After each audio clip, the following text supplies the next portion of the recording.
Salve, salve turma de pedagogia, salve professor. Nós somos o grupo UNG e viemos aqui hoje com o intuito de trazer aí um pouquinho sobre a psicologia da aprendizagem. É claro que nós não vamos abordar todos os temas, todos os autores, né? Que o tempo é ínfimo. Afinal, isso é matéria de faculdade que leva aí seus 5, 6 anos para ser concluído.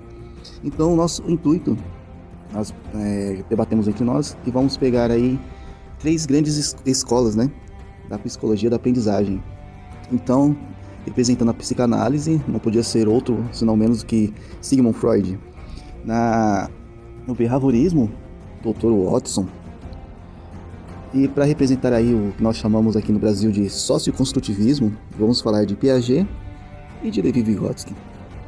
Então, lembrando que é apenas uma pequena revisão, que o tempo, afinal de contas, é ínfimo e não daria para abordar todos os assuntos e todos os autores. Então agora eu deixo vocês na boa companhia da nossa colega Viviane Mendes, falando um pouquinho sobre Sigmund Freud. Bom dia, galera, tudo bem com vocês? Eu tô. Vamos começar falando sobre Freud. Um dos maiores conhecimentos de Freud trouxe à psicologia foi quando mencionou que a experiência da infância tem uma forte influência sobre a personalidade adulta. O desenvolvimento da personalidade envolve uma série de conflitos entre o indivíduo que quer satisfazer os seus impulsos instintivos e o mundo social, principalmente a família, que existe esse desejo. Existem 5 fases universais do desenvolvimento, que são chamadas de fases psicossexuais. Freud acreditava que a personalidade estaria essencialmente formada ao fim da terceira fase, por volta dos 5 anos de idade, quando o indivíduo possivelmente já desenvolveu as estratégias fundamentais para a expressão dos seus impulsos, estratégias essas que estabelecem o núcleo da personalidade. Vou estar falando três fases dessas de Freud. A primeira é a fase oral. O desenvolvimento ocorre desde o nascimento aos 12 meses de vida. Nessa fase, a zona de erotização é a boca. As atividades prazerosas são em torno de alimentação, sucção. É quando o bebê aprende a associar a presença da mãe. A satisfação da pulsão da fome. A mãe vem a ser um objeto à parte, ou seja, o bebê começa a diferenciar entre si próprio e os outros na fixação dessa fase provoca. Nessa fase provoca o desenvolvimento de um tipo de personalidade de caráter oral, do qual os traços fundamentais são o otimismo, a passividade e a dependência. Para Freud, os transtornos alimentares podem se dar às dificuldades na fase oral. A segunda fase é a fase anal. Ocorre durante o segundo e o terceiro ano de vida, onde o prazer está no ânus. Nessa fase, a criança tem o desejo de controlar os movimentos esficterianos e começa também a entrar em conflito com a exigência social, de adquirir hábitos de higiene. A fixação dessa fase pode causar conflitos para o resto da vida, em torno de questão de controle, de guardar para si ou entregar. O caráter anal é caracterizado por 3 traços que são ordem, parcimônia, econômico e a teimosia. A terceira fase, e também a última que eu vou estar falando, é na fase fálica, que ocorre dos 3 aos 5 anos de vida.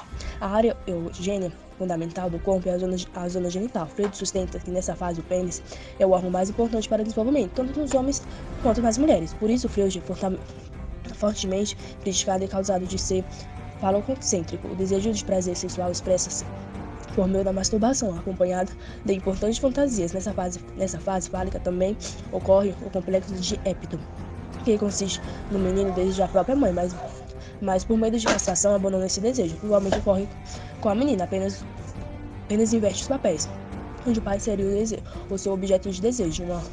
Uma não resolução nessa fase pode ser considerada como a causa de grande parte das neuras. E é somente isso. O lugar que eu pesquisei foi no artigo .brasilescolar.ol.br. Pesquisei no sábado, dia 18 de nove de 2021. Obrigado, gente. Pesquisei no sábado, dia 18 de nove de 2021. Obrigado, gente. Ok, obrigado Viviane. E um detalhe aí é que nomes estrangeiros sempre causam aí uma controvérsia quanto à sua pronúncia. Agora nós vamos com a Eduarda, falando aí sobre behaviorismo, com o autor Watson. Behaviorismo, que do inglês significa comportamentalismo, numa tradução aí mais literal. Então, Eduarda, por favor, prossiga. Olá pessoal, bom dia. Eu vou falar sobre John Watson. O John Watson, ele frequentou o curso de filosofia, matemática, latim e grego, mas acabou mudando para o curso de psicologia. A teoria do Watson A teoria comportamental de Watson defende que o comportamento do indivíduo pode ser moldado e ajustado, que é capaz de fazer com que uma criança tivesse determinada formação de caráter ou exercesse qualquer profissão que escolhesse, para ela, por exemplo. O John Watson ele ficou muito conhecido por uma publicação do chamado Manifesto Behaviorista, um conjunto de palestras publicadas em forma de artigo em 1913, no qual ele defendeu, o abandono da introspecção e a adoção da observação direta do comportamento como o único método possível para uma psicologia científica. O behaviorismo surgiu como uma reação à psicologia introspectiva, que estava em alta no início do século XX. O John Watson foi o fundador, que em 1913 ele escreveu um artigo que se chama O Comportamentismo, que ficou conhecido como Manifesto Behaviorista.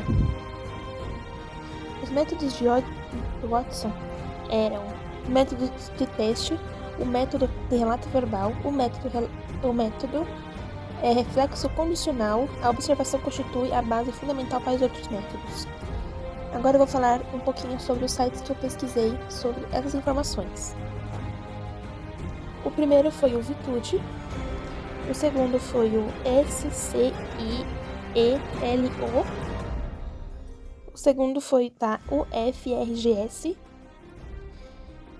e somente esses. E também eu vou falar algumas informações sobre o John Watson. O John Watson ele nasceu no dia 9 de janeiro de 1878 e o falecimento dele foi no dia 25 de setembro de 1958. Obrigado, Eduarda, pela sua contribuição.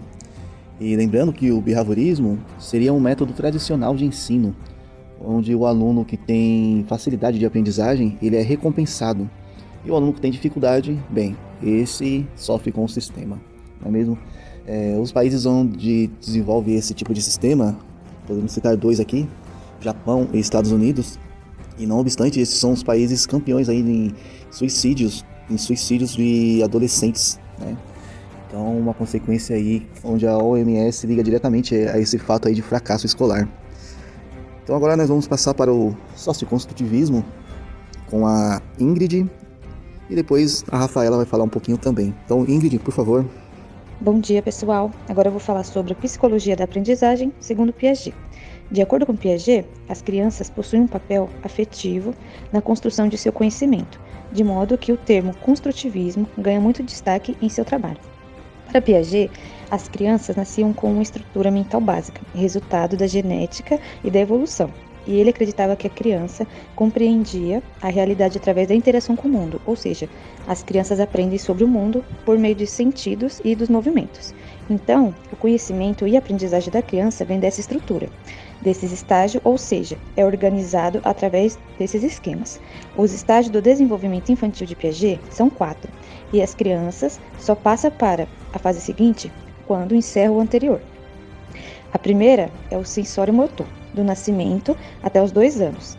Nesse estágio, Piaget fala em permanência do objeto. É quando a criança acredita que o certo objeto continua a existir mesmo que ele não possa vê-lo. O segundo é o pré-operatório, dos 2 aos 7 anos. É a fase do egocentrismo. As crianças não compreendem o ponto de vista dos outros. Ela é autocentrada, não entende que o outro pode ter opinião diferente. O terceiro, operatório concreta, de 7 a 11 anos, é o conservadorismo. Ele só entende fatos concretos, nada de usar hipótese com a criança dessa idade. E o quarto estágio e último é o operatório formal, de 11 a 15 anos. Aí ela já começa a pensar de forma abstrata. Ela deduz as coisas, tem um pensamento mais lógico e consegue fazer planejamentos, manipular ideias e já pensa hipoteticamente. Essa pesquisa foi realizada com base no site da InfoEscola na data do dia 17 de setembro. Obrigado, Ingrid. E agora a Rafaela, fala um pouquinho pra gente aí do Levi Vygotsky e as suas teorias. Bom dia, pessoal. Vou falar aqui sobre a psicologia da aprendizagem, segundo Levi Vygotsky. A teoria de Levi Vygotsky diz que a cultura e a socialização desempenham um papel crucial do desenvolvimento da criança. O objetivo principal nessa relação é conduzir o aluno a obter um conhecimento. Um dos principais conceitos de Vygotsky diz a respeito à zona de desenvolvimento proximal. que nada mais é do que a distância entre o desenvolvimento de uma criança, por exemplo, e o potencial que ela ainda tem a se desenvolver. Nessa situação de zona de desenvolvimento proximal, o professor merece destaque. No entanto, há de pontuar também que os trabalhos em equipes somam no desenvolvimento do aprendizado. A teoria de aprendizagem é construída de acordo com a história social de cada indivíduo e está baseada em alguns aspectos. Vou dar uns exemplos aqui. Funções psicológicas, que têm relação com os aspectos biológicos, a história de cada ser humano, bem como o desenvolvimento individual, são fatores importantes nesse processo. As relações sociais estão intrinsecamente relacionadas com fatores psicológicos e históricos. Os aspectos culturais devem ser levados em consideração na formação do indivíduo. E os símbolos têm um papel relevante no cotidiano da atividade humana. Para o Vygotsky, a pessoa não constrói um conhecimento sozinha, mas sim por meio de parcerias, relações com os outros. E nesse contexto estão incluídos professores, colegas de turmas, amigos e famílias. Pessoal, fico por aqui. Essa pesquisa foi realizada com base no site novaescola.com, no dia 17 de setembro. Obrigada. Bom, gente, é isso. Essa foi a nossa pincelada nos teóricos da aprendizagem. Esse foi o grupo UNG, com as presenças de Eduarda, Ingrid, Viviane, Rafaela e José. Para o ilustre professor doutor José Carlos Galati, da matéria de Tópicos Integradores. Ficamos por aqui. Muito obrigado por ter nos acompanhado.